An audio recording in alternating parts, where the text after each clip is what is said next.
Assalamualaikum warahmatullahi wabarakatuh. Perkenalkan, nama saya Nunur Hayati dari Prodi Perbankan Syariah. Tujuan pembuatan video ini untuk memenuhi tugas mata kuliah kewarganegaraan tentang Undang-Undang Dasar tahun 1945 dan perubahannya.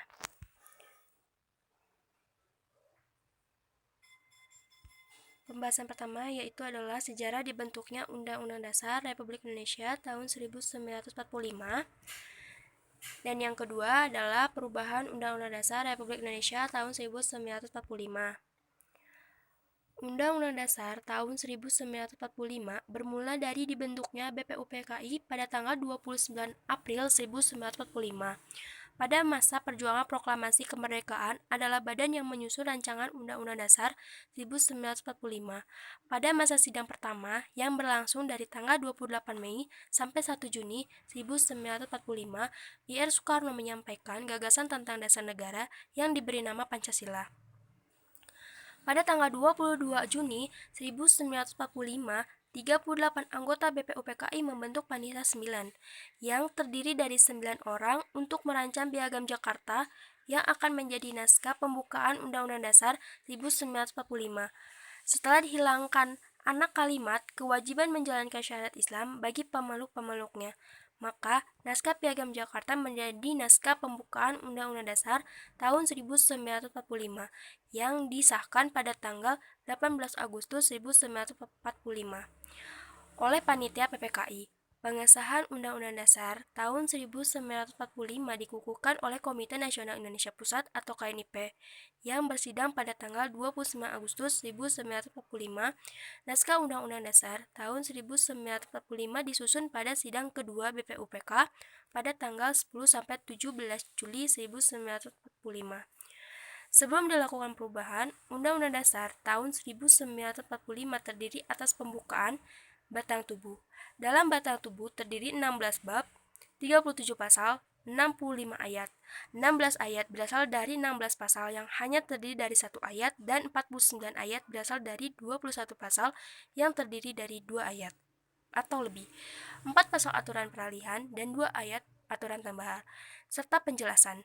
Setelah dilakukan 4 kali perubahan, Undang-Undang Dasar tahun 1945 memiliki 20 bab, 37 pasal, 194 ayat, 3 pasal aturan peralihan, dan 2 pasal aturan tambahan. Dalam risalah sidang tahunan MPR tahun 2002, diterbitkan Undang-Undang Dasar Negara Republik Indonesia tahun 1945 dalam satu naskah, sebagai naskah pembantu dan kompilasi tanpa ada opini. Salah satu tuntutan reformasi 1998 adalah dilakukan perubahan amandemen terhadap Undang-Undang Dasar tahun 1945.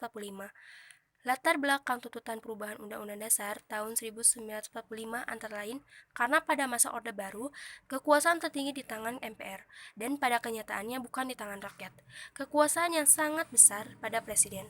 Adanya pasal-pasal yang terlalu luas sehingga dapat menimbulkan multitafsir, serta kenyataan rumusan Undang-Undang Dasar tahun 1945 tentang semangat penyelenggara negara yang belum cukup didukung ketentuan konstitusi. Tujuan perubahan Undang-Undang Dasar tahun 1945 waktu itu adalah menyempurnakan aturan dasar sebagai tatanan negara, kedaulatan rakyat, HAM, pembagian kekuasaan, eksistensi negara, demokrasi dan negara hukum, serta hal-hal lain yang sesuai dengan perkembangan aspirasi dan kebutuhan bangsa. Perubahan Undang-Undang Dasar tahun 1945 dengan kesepakatan di antaranya tidak mengubah pembukaan Undang-Undang Dasar tahun 1945, tetap mempertahankan susunan kenegaraan, struktur, kesatuan atau selanjutnya lebih dikenal sebagai Negara Kesatuan Republik Indonesia tahun 1945 atau NKRI, serta mempertegas sistem pemerintahan presidensial. Perubahan Undang-Undang Dasar Republik Indonesia tahun 1945, Undang-Undang Dasar Negara Republik Indonesia tahun 1945 sebagai konstitusi atau hukum dasar tertinggi bangsa Indonesia adalah konstitusi yang dapat digolongkan sebagai konstitusi yang dapat diubah. Hal ini terlihat dalam pasal 37 Undang-Undang Dasar tahun 1945 yang mana mensyaratkan bahwa untuk mengubah Undang-Undang Dasar Negara Republik Indonesia tahun 1945 sejak tahun 1999 hingga 2002, MPR telah mengadakan perubahan amandemen terhadap Undang-Undang Dasar tahun 1945 sebanyak 4 kali, sesuai pasal 3 ayat 1 Undang-Undang Dasar Negara Republik Indonesia tahun 1945.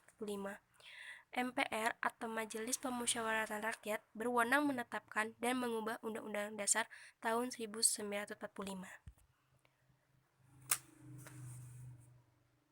Selanjutnya, waktu pelaksanaan perubahan atau amandemen Undang-Undang Dasar tahun 1945 yaitu perubahan pertama pada tanggal 14 sampai 21 Oktober 1999 yaitu hasil sidang umum MPR.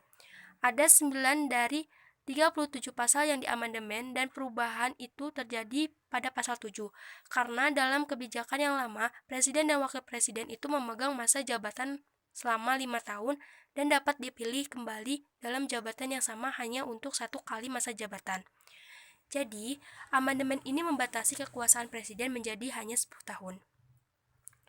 Perubahan kedua pada tanggal 7 sampai 18 Agustus tahun 2000 yaitu hasil sidang tahunan MPR. Undang-Undang Dasar 1945 kedua kali ini lebih mengakomodir bagaimana pemerintah provinsi, kabupaten, dan kota bisa mengatur pemerintahan mereka sendiri.